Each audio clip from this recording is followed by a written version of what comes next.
for our continued reading of the Bible through the year 2023.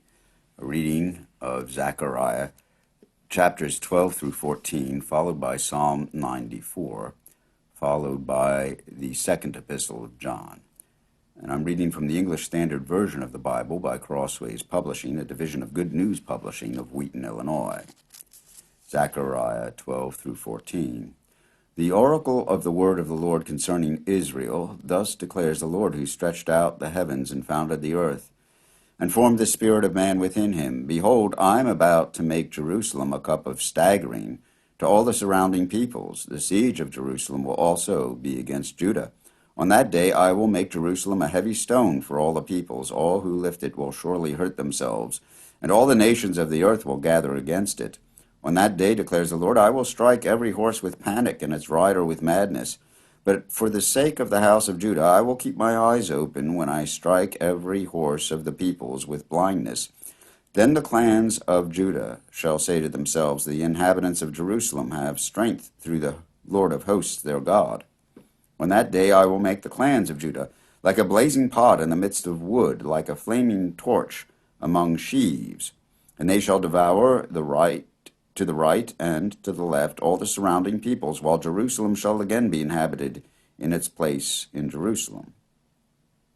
And the Lord will give salvation to the tents of Judah first, that the glory of the house of David and the glory of the inhabitants of Jerusalem may not surpass that of Judah.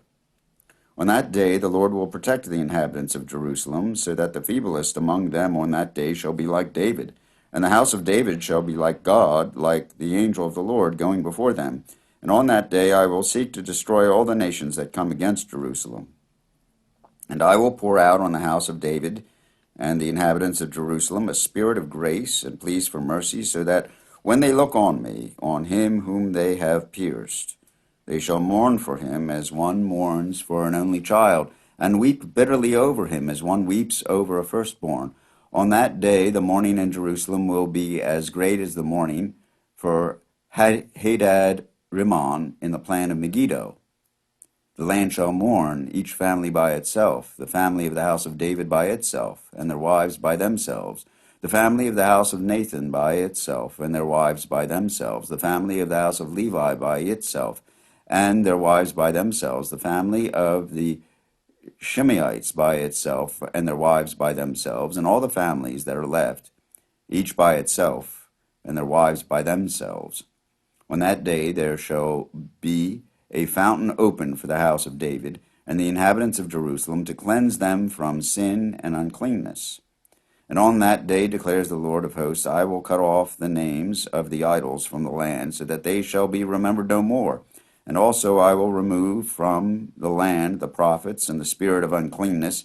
And if anyone again prophesies, his father and mother who bore him will say to him, You shall not live, for you speak lies in the name of the Lord. And his father and his mother who bore him shall pierce him through when he prophesies. On that day every prophet will be ashamed of his vision when he prophesies. He will not put on a hairy cloak in order to deceive, but he will say, I am no prophet. I am a worker of the soil, for a man sold me in my youth. And if one asks him, What are these wounds on your back? He will say, The wounds I received in the house of my friends. Awake, O sword, against my shepherd, against the man who stands next to me, declares the Lord of hosts. Strike the shepherd, and the sheep will be scattered. I will turn my hand against the little ones. In the whole land, declares the Lord, 2/3 shall be cut off and perish, and 1/3 shall be left alive. And I will put this third into the fire, and refine them as one refines silver, and test them as gold is tested. They will call upon my name, and I will answer them. I will say, They are my people. And they will say, The Lord is my God. Behold, a day is coming for the Lord, when the spoil taken from you will be divided in your midst. For I will gather all the nations against Jerusalem to battle, and the city shall be taken, and the houses plundered, and the women raped. Half the city shall go out into exile, but the rest of the people shall not be cut off from the city. Then the Lord will go out and fight against those nations, as when he fights on a day of battle. On that day his feet shall stand on the Mount of Olives that lies before Jerusalem on the east, and the Mount of Olives shall be split in two from east to west by a very wide valley, so that One half of the mount shall move northward, and the other half southward. And you shall flee to the valley of my mountains, for the valley of the mountains shall reach to Azal. And you shall flee as you fled from the earthquake in the days of Uzziah, king of Judah. Then the Lord my God will come, and all the holy ones with him. On that day there shall be no light, cold, or frost. And there shall be a unique day, which is known to the Lord, neither day nor night, but at evening time there shall be light. On that day living waters shall flow out from Jerusalem, half of them to the eastern sea, and half of them to the western sea. It shall continue in summer as in winter. And the Lord will be king over all the earth. On that day the Lord will be one, and his name one.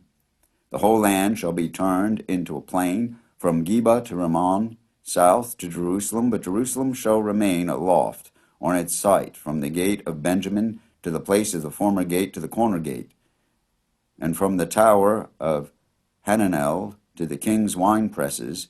It shall be inhabited, for there shall never again be a decree of utter destruction. Jerusalem shall dwell in security. And this shall be the plague with which the Lord will strike the peoples that wage war against Jerusalem. Their flesh will rot while they are still standing on their feet. Their eyes will rot in their sockets, and their tongues will rot in their mouths.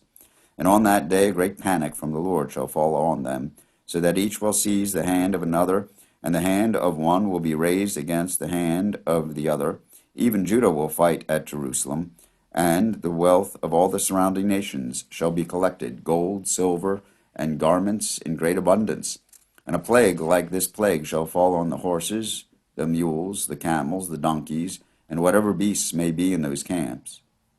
Then every one who survives of all the nations that have come against Jerusalem shall go up year after year to worship the King, the Lord of hosts, and to keep the Feast of Booths. And if any of the families of the earth do not go up to Jerusalem to worship the King, the Lord of hosts, there will be no rain on them. And if the family of Egypt does not go up and present themselves, then on them there shall be no rain. There shall be the plague with which the Lord afflicts the nations that do not go up to keep the Feast of Booths. This shall be the punishment to Egypt, and the punishment to all the nations that do not go up to keep the Feast of Booths.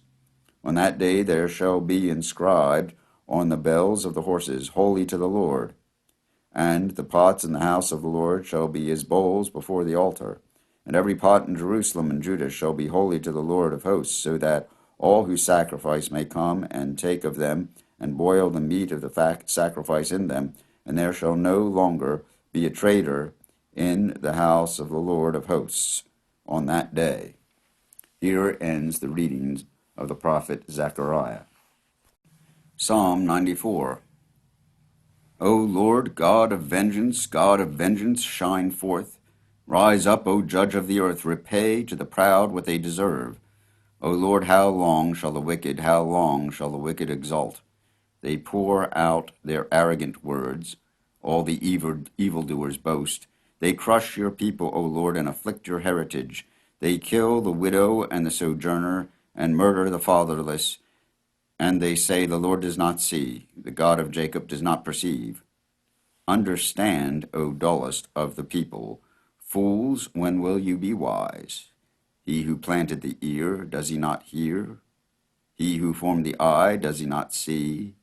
He who disciplines the nations, does he not rebuke? He who teaches man knowledge, the Lord, knows the thoughts of man, that they are but a breath. Blessed is the man whom you discipline, O Lord, and whom you teach out of your law, to give him rest from days of trouble, until a pit is dug for the wicked. For the Lord will not forsake his people. He will not abandon his heritage. For justice will return to the righteous, and all the upright in heart will follow it. Who rises up for me against the wicked? Who stands up for me against evildoers? If the Lord had not been my help, my soul would soon have lived in the land of silence. When I thought my foot slips, your steadfast love, O Lord, held me up. When the cares of my heart are many, your consolations cheer my soul. Can wicked rulers be allied with you, those who frame injustice by statute? They band together against the life of the righteous to condemn the innocent to death. But the Lord has become my stronghold, and my God the rock of my refuge. He will bring back on them their iniquity, and wipe them out for their wickedness. The Lord our God will wipe them out. Here ends Psalm 94. The second letter of John, 2 John. The elder to the elect lady and her children, whom I love in truth, and not only I, but also all who know the truth, because of the truth that abides in us and will be with us forever.